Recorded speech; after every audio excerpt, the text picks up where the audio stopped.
Reese from Ohio's Country Journal, and I'm riding in the combine for a cab cam with David Miller in Fairfield County. David, you got some pretty good looking corn out here, and it's off to a great start here in 2013 so far, right? Yes, big difference from a year ago. It's hard to believe how much 1 year can make a difference. Now last year you were looking at yields in the low 100s, 120, 130, right? 120s, a lot of corn was in the 60 to 70 range depending on where it was at. What are we looking at so far this year? Well, so far what we've been in, everything's been a little over 200 bushels, so if that can continue, it would be quite a corn year for us. And that yield monitor is sitting right now at 240 dry, so that's not too shabby, a whole lot better than last year. Yes, it is, that's for sure. Yield monitor is not calibrated, so it may be a little bit on the high side, but it's still making, we're pretty confident we're into our bushel corn. Yeah.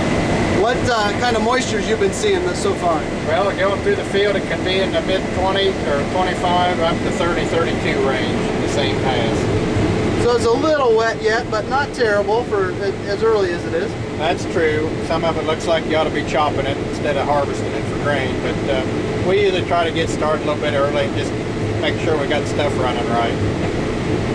Right, and you also, this is some of your NCGA yield contest plot corn, and so it's pretty good dirt here. Yeah, this area is pretty good. The bigger yield right now looks like it's in a little bit, the drier corn's got the yield, a little higher yield. But yeah, we've got about 4 or 5 spots we predominantly use year in, year out. Well, this looks like a good one so far. And are you going to be storing much of this? Are you going to, and how much drying do you anticipate this fall? Well, if we get this kind of weather, I'm assuming by the time we get a couple more weeks in, this corn will dry down pretty good. Some years you end up, you don't dry in the end, but right now we're going to be drying it. What we run, we're not running real hard, so we're drying, and we got some corn sold, so we'll be a home direct to market. Great. I've been talking with David Miller here in Fairfield County in the first 2013 cab cam.